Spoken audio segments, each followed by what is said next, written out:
Double, double, toil and trouble, fire burn, and cauldron bubble. An iconic line that has maintained a chokehold on pop culture, specifically in relation to anything witchy and magical.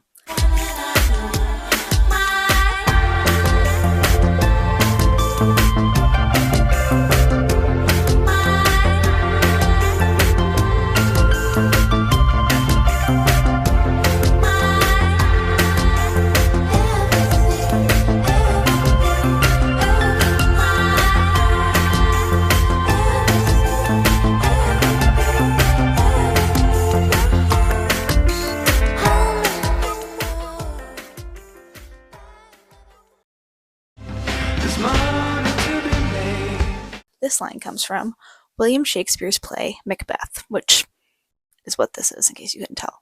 Macbeth is one of Shakespeare's most well-known plays and has remained extremely relevant in pop culture. I mean, try saying the name of the play around any theater kid.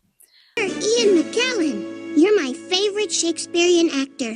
Thank you, my dear. Please take these free tickets to my play. What play? We thespians believe it's bad luck to mention the name of this particular play out loud. You mean Macbeth? But I'd argue that one of the main reasons that Macbeth is so popular isn't for its title character, or his wife, who has been extremely misunderstood for centuries. That's a topic for another video essay. But that the Scottish play is most well known for the three witches. Maybe this is a hot take, but I believe that the three witches have had the largest impact on literature and media out of all of Shakespeare's characters. Talking about you, Romeo and Juliet, too. From Mean Girls to Hocus Pocus, these three witches have left their mark on pop culture in so many ways. In this video essay, I, Orchard Blowen, will be analyzing the three witches from Macbeth and why these three characters have had such a lasting impact. I will also be analyzing the significance of the number 3 in witchcraft and within the context of the play, along with the witches and their relation to Hecate. Thank you so much for joining me on this spooky journey of literary analysis where we'll be discussing all things witchy, threes, covens, Hecate, and Mean Girls. In case you can tell, I'm channeling my witchiness right now. I have all of my jewelry on, so I'm jingling. Do a fit check because I always do this. Check. Let's get into it. I shouldn't assume that everyone watching this video essay is an English major who has been forced to read a ton of Shakespeare like I have. So I'll give you a brief overview of Macbeth and what even happens in this play. To quote the Shakespeare Birthplace Trust, the briefest summary of Macbeth is, 3 witches tell the Scottish general Macbeth that he will be King of Scotland. Encouraged by his wife, Macbeth kills the king, becomes the new king, and kills more people out of paranoia. Civil war erupts to overthrow Macbeth, resulting in more death. This is an extremely short summary of the play, and I will be diving deeper into the themes of the play as the video essay goes on. So I will provide more explanation of what occurs. Obviously, Macbeth is the main character of Macbeth, but there are other important characters as well that I'm going to briefly mention in this section because I think knowing these characters is important for the context of things I discuss in this video. The Folger Shakespeare Library edition of Macbeth, which is the version that I am holding up right now, gives a list of all the characters and their roles in the story in the very beginning of this book. First, they have 3 witches, the Weird Sisters. I know it's not weird like that, but that's how I'm going to say it because that's what it looks like to me, but it's Old English, so I'm going to be saying some things slightly incorrectly. I apologize. Next, there's Duncan, King of Scotland, and then his 2 sons. Not really going to get into them, just briefly mentioning them. Then there's Macbeth, Thane of Glamis, Lady Macbeth, my icon, and then their servants. Next is Banquo, commander with Macbeth of Duncan's army. And the last character I want to highlight is Hecate, who's in the list of characters and who I've also briefly mentioned. Macbeth is the main character, and the play centers around him. However, the characters who actually kick off the events of the play are the 3 witches. Macbeth starts with the witches, with Act 1, Scene 1, commencing with the 3 witches entering to the sound of thunder and lightning. Then the first witch speaks. When shall we 3 meet again, in thunder, lightning, or in rain? Then the second witch replies with, "When the hurly-burly's done, when the battle's lost and won." Lastly, the third witch states, "That will be ere the set of sun." Fair is foul and foul is fair. Hover through the fog and filthy air. In this scene, the three witches are planning when they will meet Macbeth to tell him the prophecy. Play immediately jumps into witchcraft and magic, which is a major theme of the play. As Frank McGinnis explains in the article Madness and Magic, Shakespeare's Macbeth, from its opening, Macbeth confronts its audience with an enormous question. Do you believe in magic? Do you have faith in black magic? Do you believe in witches and witchcraft? Magic is a major theme of the play and ultimately the reason why the events of the play occur. The three witches are the embodiment of this magic, and what makes them so fascinating is that there are three of them. But back to the text of the play before I get into the rule of threes. The witches appear next in the play in scene 3 of Act 1. Again, the first witch starts the scene. "Where hast thou been, sister?" The witches are awaiting Banquo and Macbeth, who are walking away from the battlefield. When the three witches hear Macbeth and Banquo coming, they begin to dance in a circle and chant, "The weird sisters, hand in hand, posters of the sea and land, thus do go about, thrice to thine and thrice to mine, and thrice again to make up 9. Peace the charms wound up."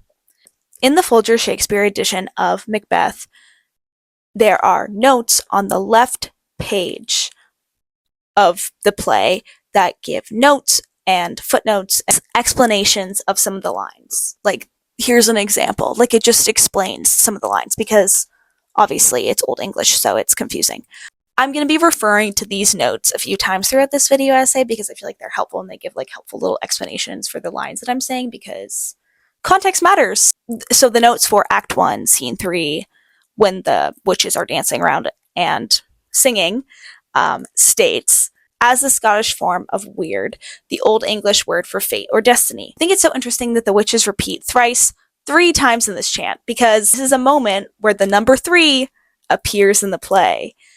And I'm going to be pointing these out a lot throughout this video essay. They also mention the number 9 in this chant, and 9 is obviously 3 times because 3 times 3 is 9. You know, threes. Banquo and Macbeth enter, and they spot the three witches and comment on the witches' appearance. So withered and so wild in their attire that look not like the inhabitants of the earth. "What are these? So withered and so wild in their attire that look not like the inhabitants of the earth." And Then the witches all address Macbeth. First witch. "All hail Macbeth, hail to thee, Thane of Glamos." Second witch. "All hail Macbeth, hail to thee, Thane of Cador." Third witch. "All hail Macbeth, that shalt be king hereafter." All hail Macbeth! Hail to thee, Thane of Glams! All hail Macbeth! Hail to thee, Thane of Cawdor! All hail Macbeth, that shalt be king hereafter. Again, notice the way that things are repeated in threes. This happens again after Banquo has a whole speech. First witch, "Hail!" Second witch, "Hail!" Third witch, "Hail!" First witch, "Lesser than Macbeth and greater." Second witch, "Not so happy yet much happier." Third witch, "Thou shalt get kings, though thou be none." Again, it's just noticing the pattern of the way that they speak, one right after another. The way that the three witches all repeat the same word in a row only emphasizes the continued repetition of threes that occurs throughout the text. But back to the witches' appearances in the play. In Act 1, Scene 3, the witches tell Macbeth and Banquo the prophecy. They call Macbeth the Thane of Cador, which he is taken aback by because he hadn't yet heard of King Duncan's decision to give him that title. Then the witches declare that Macbeth will become king one day. But as Macbeth begs the witches for more information, the witches turn their attention to Banquo. They tell Banquo that he will never be king, but that his children will one day rule. Lesser than Macbeth and greater. Not so happy yet much happier. Thou shalt get kings, though thou be none. Then the witches disappear.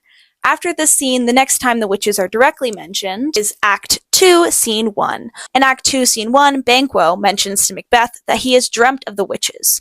Banquo, "All's well. I dreamt last night of the three weird sisters. To you they have showed some truth." Macbeth acts as if Banquo is silly for this, and he claims that he hasn't thought of the witches since their encounter. Then more spooky witchcraft things occur in this scene after Banquo leaves. Macbeth sees a dagger floating in the air in front of him, and he references Hecate and witchcraft. Witchcraft celebrates pale Hecate's offerings and withered murder. I dreamed last night of the three weird sisters. To you they have shown some truth. Witchcraft celebrates pale Hecate's offerings. This mention of Hecate is so interesting, but we will explore that later. Essentially, Act 2 continues on with Macbeth killing Duncan, but back to the witches. The next mention of the witches is in Act 3, Scene 1. Banquo suspects that Macbeth killed Duncan, and he thinks about the prophecy from the witches. As the weird women promised, and I fear, thou playedst most foully for it. Again, the witches' prophecy keeps coming up, even when the witches themselves are not present. Banquo is then murdered by 3 murderers that Macbeth hired. Again, notice how the number 3 is appearing in the play. Macbeth then starts to see Banquo's ghost after Banquo is murdered, and Lady Macbeth gets concerned about her husband. But Macbeth tells her that he will go seek out the witches to ask them questions about the future and who may want to harm him. I will tomorrow, and betimes I will, to the weird sisters. More shall they speak, for now I am bent to know. By the worst means the worst. And we finally get our next appearance of the actual witches in the next scene. The 3 witches meet with Hecate, who's the Greek goddess of witchcraft.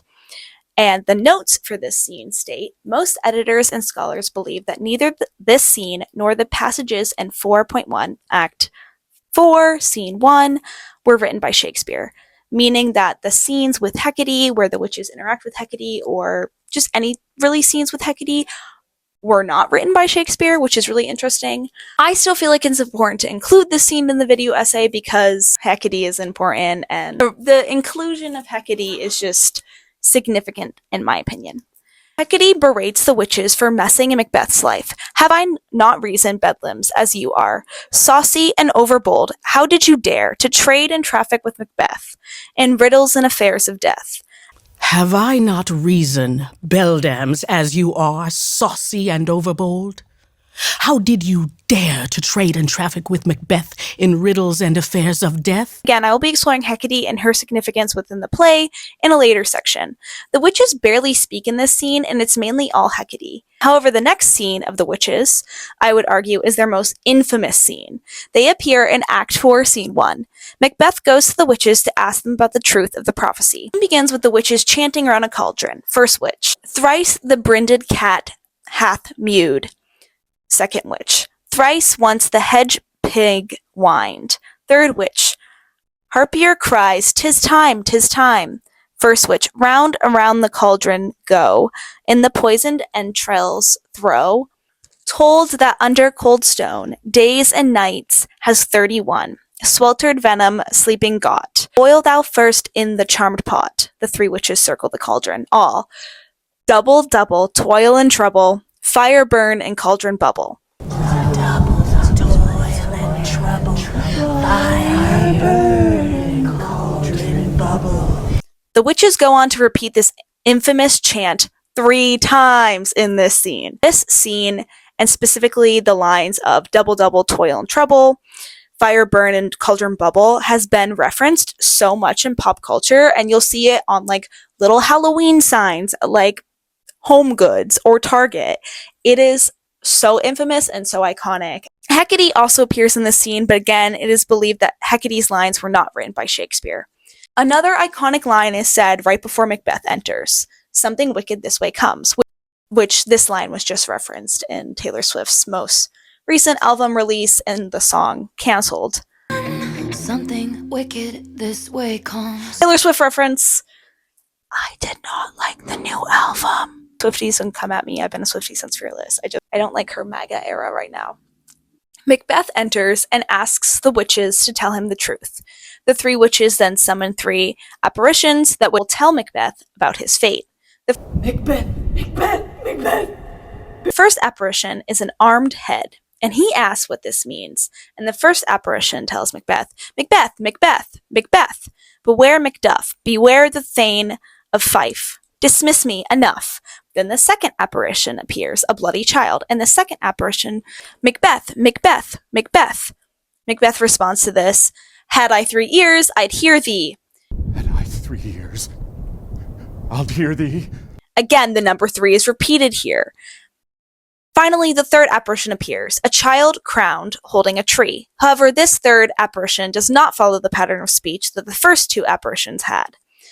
Eventually, all the apparitions disappear, and Macbeth tries to question the witches further, but the witches began to dance.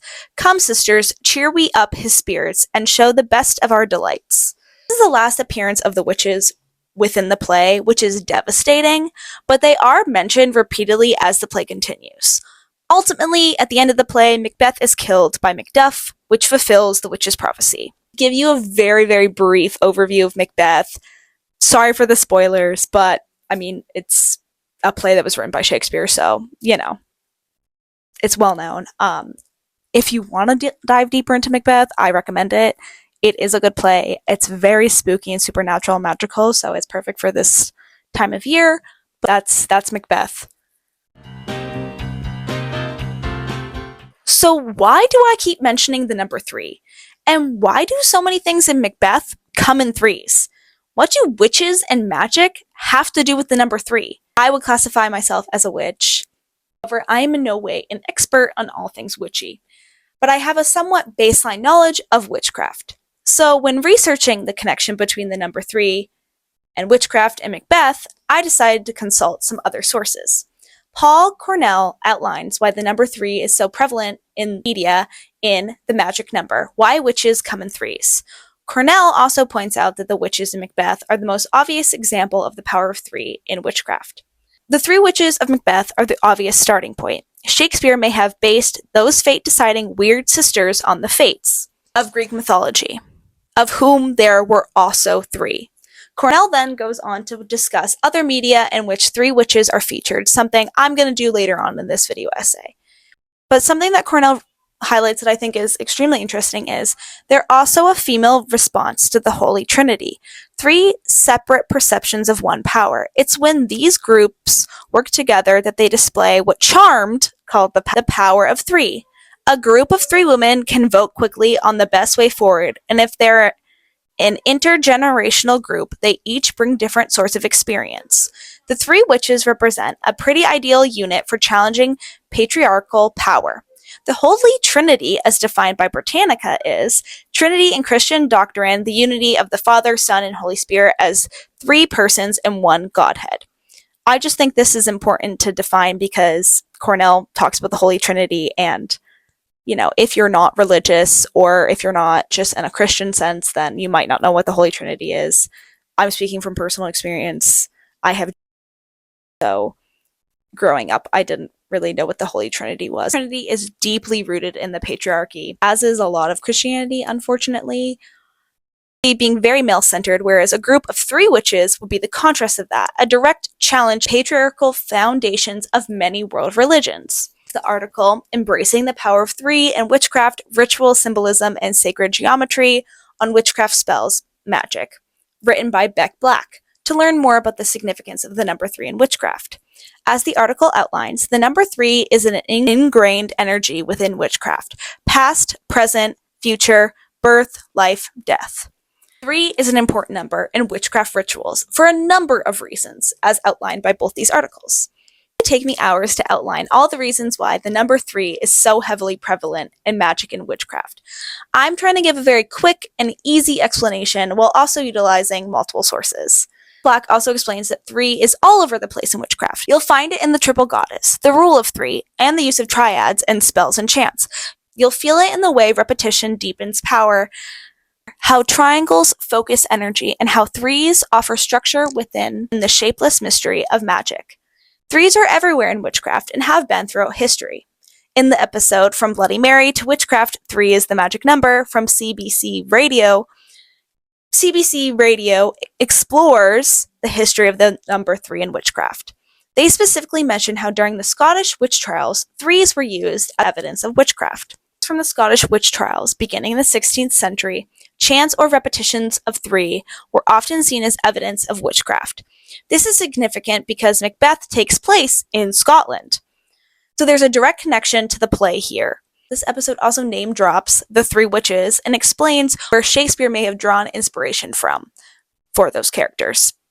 His 3 witches are likely inspired by 2 sources: Demonology, a book about witches written by King James VI of Scotland, and or the Fates from Greek mythology. Some of the most iconic characters in Greek mythology, the Fates, are often depicted as weavers spinning the threads of birth, life, and destiny. As you can see, 3 is an important number in witchcraft for a multitude of reasons, but one that I specifically want to mention is what people call the threefold law, which is specifically outlined in the article, The Wiccan Threefold Law, on the website Living. I don't necessarily love this website or Wicca itself, but I feel like it's important to define the threefold law. Also known as the Rule of 3, the threefold law is part of many, but not all, Wiccan traditions. It states that every magical act sent out into the universe, whether positive or negative, will be returned to the witch 3 times. Although I have issues with Wicca, I will say I like the idea of the threefold law, and I feel as if the threefold law is at work in the story of Macbeth. In recent history, there has been a lot of criticism lodged at Wicca and paganism for valid reasons. Unfortunately, there is a long history of cultural appropriation within Wicca and paganism. I think it's important to be aware of these concerns when researching and beginning to practice paganism or witchcraft, especially as a white person. As explained by Laurel Zweiler and Ivory Sage Evergreen in the article Crafting Witches, the term witch has been used to target BIPOC communities for centuries. Ivory's critiques highlight the double edge of witch. Has historically been a slur imposed on racialized communities, yet many contemporary subcultures now reclaim witch as a desirable identity, precisely because of its colonial history. In contexts where witch identity is valued, continuing to insist that the label is inappropriate for BIPOC folks sours from allyship into whitewashing. I could do a whole video essay exploring the impact of Wicca and the racism within the witch community, but for now I just want to briefly highlight the discourse in the witch community. I highly recommend doing your own research and looking up the impact of Wicca and paganism and the discourse within those communities. And I will specifically emphasize the importance of seeking out voices of people of color and their experiences, especially of color who are witches or who identify as witches, because I feel like their perspectives are really important. I just want to highlight here that I am not a Wicca stan. I don't practice Wicca. I'm sorry that I don't go more in depth about controversy with Wicca and paganism. I just wanted to give a little brief mention. But yeah. In the article Macbeth, Macbeth, Macbeth by D.F. Robar, Robar explores how 3 appears in the play. As Robar explains at the beginning of the article, it is convenient first to establish the existence of the pattern of 3s and to distinguish the various uses made of it. Robar explains how there are 3 distinct ways that the pattern of 3s play out in Macbeth. The one I really want to focus on is the third way, held of operation for the number 3, is the magical. Shakespeare makes extensive use of the traditional incantory and mystical power of this potent number. This point needs no great elaboration. That there are 3 sisters, that they order their words and actions in 3s, is obvious. It is worth observing, however, that 2 separate aspects of the sisters meet and are partially merged in the number 3. On the one hand, they are Christian witches, agents of Satan. On the other, they're Norns or Fates, ministers of some blind power operating throughout time, past, present, and future. Shakespeare used the number 3 to illustrate the power of the 3 witches, for all the reasons I have outlined throughout this video essay. I think that this is the perfect section to highlight the usage of the goddess Hecate in the play. Hecate is the Greek goddess of magic and witchcraft.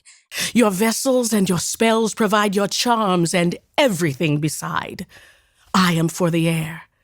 And is traditionally worshipped in witchcraft.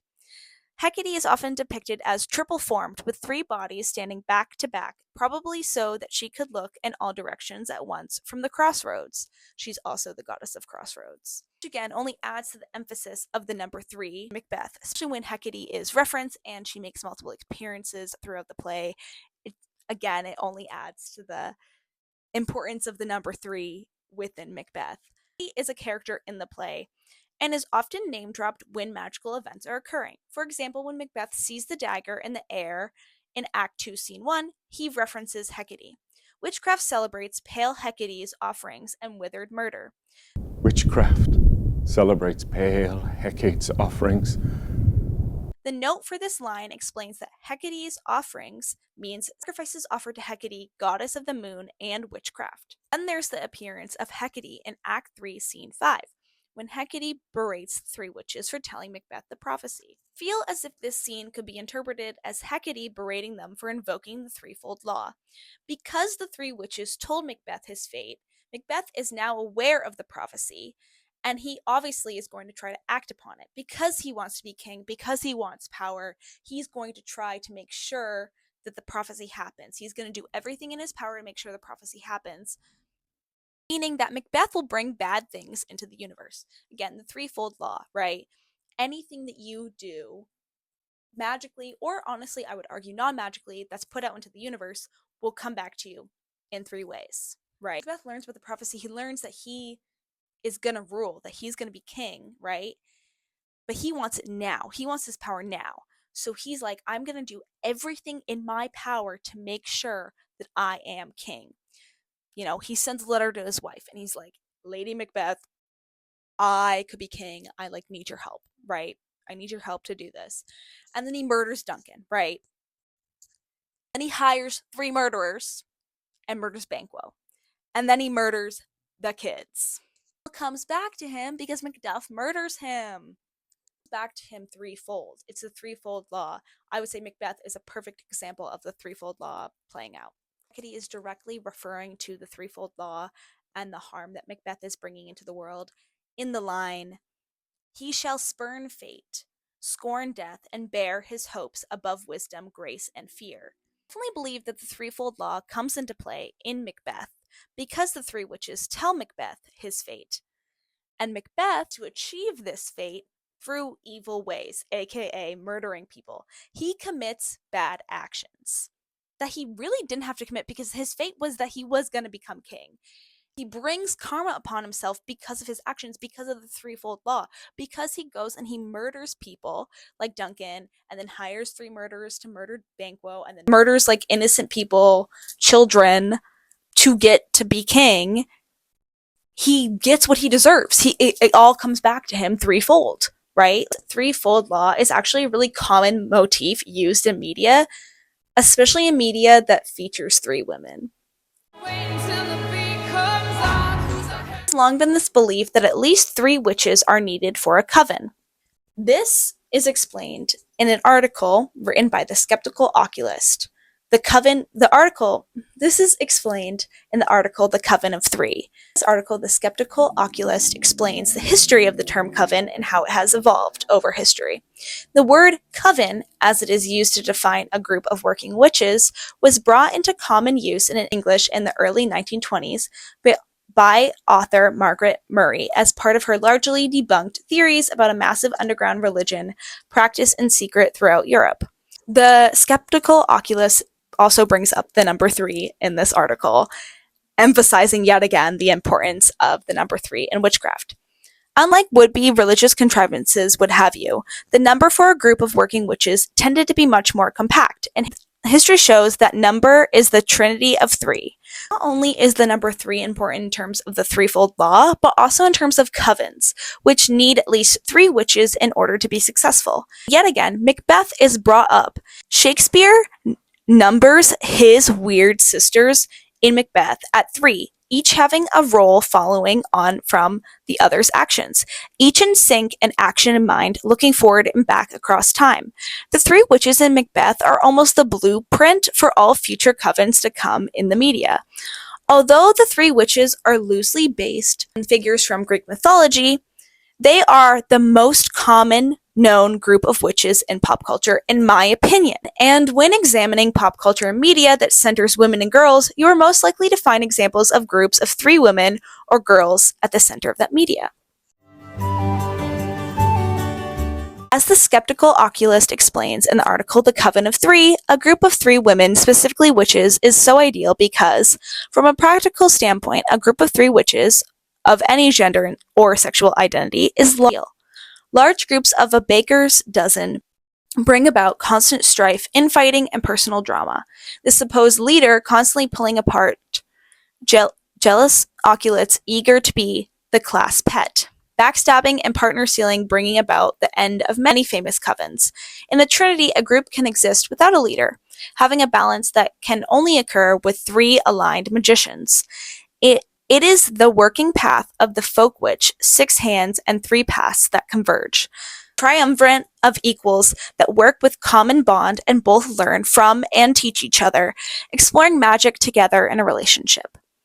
The 3 witches in Macbeth are an iconic example of a coven of 3 witches, but when examining recent media, it's easy to find examples of other potential covens made up of 3 witches, even if the media isn't explicitly magical. I would also make the argument that trying to bring another member into a coven of 3 witches throws off the balance of the coven. In my opinion, this is because of the rule of 3s and the threefold law. Perfect example of a 4th member being brought into a coven and throwing off the balance is Mean Girls. Is he bothering you? Jason, why are you such a skis? I'm just being friendly. You were supposed to call me last night. Now, I know that the plastics in Mean Girls aren't explicitly a coven, but I would argue that are. Mean Girls tells the story of Katie Heron, who is a 16-year-old homeschooled girl who moves back to the US after having lived in Africa with her parents for the majority of her life. Suddenly, Katie is thrown into the drama of high school with its various cliques and feuds. Katie is warned to stay away from the Plastics, the most exclusive clique led by Regina George, 2 sidekicks Gretchen Wieners, and Karen Smith. However, Katie gets wrapped up in the antics of the Plastics, which ultimately results in the clique breaking apart. This ISO's Halloween party, and they've been inseparable ever since. I would argue that the Plastics are a perfect example of a coven, even though they don't directly deal with magic or witchcraft. But because they try to bring a 4th into the group, the rule of 3s is broken. Another perfect example of this is Heathers, which tells a similar story to Mean Girls. Here we go. Similar, they're not the same. Mean Girls is one of my favorite movies, though. Heathers is also a classic that I enjoy, but I like Mean Girls more. Sorry I said it. Veronica Sawyer is in a clique with the most popular girls at the school, the Heathers, Heather Chandler, the ringleader, McNamara, and Heather Duke. I would argue this is a more fitting example of a coven because of the events that occur in the film. Characters die as a result of Veronica's actions, again showing the power of 3. In the film version, Veronica's already in the clique when the film begins, but it's like kind of hinted at that she wasn't always in the clique and that it was originally the Heathers because they all have the same name and stuff like that.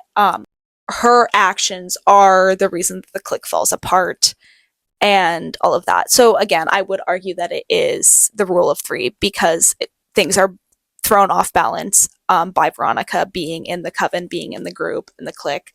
And then what happens is the universe tries to return to the rule of 3. So in Mean Girls, there are 4 Plastics, right? Katie is brought in. She then tries to sabotage Regina George and get revenge on her. And I would say that's also partially the universe trying to return to a group of 3, trying to bring back the balance of 3s. And then eventually Regina is kind of booted out of the clique, out of the coven, and then it is 3. It is Katie, Gretchen, and Karen. But because the balance had been thrown off, the coven is ruined and can't return to the way that it was.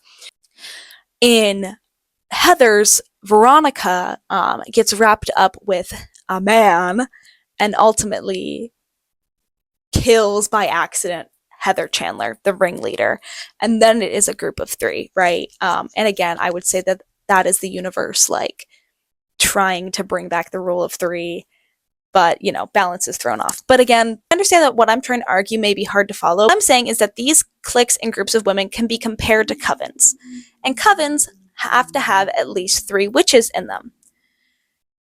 In both these films, there are 3 original members of the clique/coven.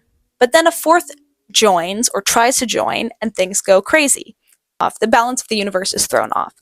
So essentially, these films show how 3 is the perfect number for a clique, coven, whatever you want to call it.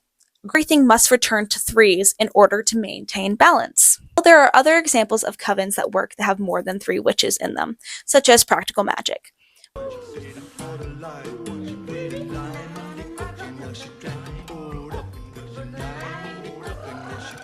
which centers around the Owens family, a family of witches. Main 2 characters are sisters who are also witches, and they were raised by their 2 aunts who are also witches. Obviously, that makes it 4 witches in this coven, but I'd argue that bloodline magic works differently. But then one of the sisters in practical magic has 2 daughters, which makes the coven 6 witches. That finally lifted Maria's curse? I'd like to think so. There's some things, though, I know for certain. 3 and 3, again, the power of 3s. And practical magic is genuinely one of my favorite films. I love how it highlights the power of sisterhood, specifically within magic and witchcraft. Another one of my favorite witchy films that features the same themes of magic and kind of like sisterhood a little bit if you look at it closely. Also features a coven of 3 witches is Hocus Pocus. Thank you, Max, for that marvelous introduction. Which obviously features and kind of centers the iconic Sanderson sisters. They're all witches, and they're obviously in a coven together, and they're all sisters. As what, Winnie, as what? Jump back. I could go on and on about my favorite 90s witchy media and my favorite witchy coven-related films, but I'm trying to keep this section short because this video essay is probably long enough as it is. So I'll only mention 4 more examples of what I'm talking about. Another classic witchy movie is The Craft, which tells the story of a coven of 3 girls recruiting a 4th. Obviously, The Craft is about so much more than that, but that's like the most brief synopsis I can give The Craft. Because this coven recruits this 4th member, things kind of get chaotic and the coven falls apart. Watch out for those weirdos. We are the weirdos, mister. Which, does that sound familiar? Yes, like this is a repeated theme we've been discussing. The Craft, tells a story about, this coven of 3 witches recruiting a 4th girl, and it all falls apart, and, the coven breaks up, and all of that. And people get power hungry, and the universe, and people are using their magic for evil, and so the universe has to maintain balance and return to that balance. Though I adore The Craft, and I highly recommend it if you're big into the whole 90s witch vibe. It's a really good film for spooky season. I really like The Craft a lot. It is a little freaky. Another 90s witch media that I love is Sabrina the Teenage Witch, about the 1996 TV series. I'm normal size again. Is that it? I could have sworn you were taller. I'm glad. Though I think the Netflix series from 2018 is probably another example of the things I've discussed in this video. I just have not seen it. Sabrina the Teenage Witch is one of my all-time favorite TV shows, and I rewatch it every fall. And it centers around Sabrina Spellman, who is a teenage witch, like the title suggests, and she lives with her 2 aunts, Hilda and Zelda, who are also witches. Like most teenagers, I'm very self-conscious about the fact that we're witches. Yes, but we're people too. The 3 of them obviously have their own coven, and again, this show highlights light magic and sense of sisterhood. I love Sabrina the Teenage Witch. I would argue that it is like 90s feminist media. Another example that is more recent is K-pop Demon Hunters. Happy fans, happy honeymoon. Now, I will say I haven't fully seen this one, mainly because I was forced to listen to the soundtrack of this film all summer long at my summer camp. Kids movie targeted at kids. However, that doesn't mean that adults can't enjoy it. I know plenty of adults who enjoy it. But my campers loved this film and were always like, let's listen to the soundtrack, let's listen to the soundtrack. So I got kind of like frustrated with having to listen to it all the time. So I have been stubborn and haven't watched it, but I will one day because I have heard great things. But the general synopsis of this film is that long ago, 3 women had to band together to use their magical singing powers to fight off demons, and then that tradition has continued into the future, and then we have our main 3 characters in the film, Rumi, Mira, and Zoe. Fans! We can't let them see us here! Hurry. Again, a coven of 3 girls, all with magical abilities. I know that they're not inherently witches, but they have magical singing abilities. And then the last media I just want to briefly mention here is The Wizard of Oz. Are you a good witch or a bad witch? Who, me? I'm not a witch at all. There's the house, and here you are, and that's all that's left of the Wicked Witch of the East. This is the Wicked Witch of the West. Both the book and the film, and also like the book series in general, which I will admit, I have not read the whole entire Wizard of Oz book series because that is a lot of books, but I have read the first Wizard of Oz book, like the OG. The three witches in that, the Wicked Witch of the East, Glinda the Good, and the Wicked Witch of the West. Obviously, also Wicked, which features these same three characters. Let her go! The three witches who are featured in The Wizard of Oz are also featured in Wicked. And again, that dynamic of those three witches, a coven of those three witches. Again, those three witches are in Wicked. The musical, the film, and the book. And I specifically want to bring up the book here because the book, I would say, features these three witches, all three of them, more than the musical and the film do/have, because obviously the part 2 of the film hasn't come out yet. But yeah, the book, I think, highlights their dynamics and how the three of them, have a coven of sorts, I would say. Master Rose, don't you worry. I'm here. Now, you want to see something amazing? Yeah. You will be. And I think it's very topical because obviously Wicked for Good Part 2 is coming out next month. I know that one of the main focuses of Wicked, obviously, specifically the musical, is the dynamic between Glinda and Elphaba, which Elphaba, obviously, as people know, is the Wicked Witch of the West.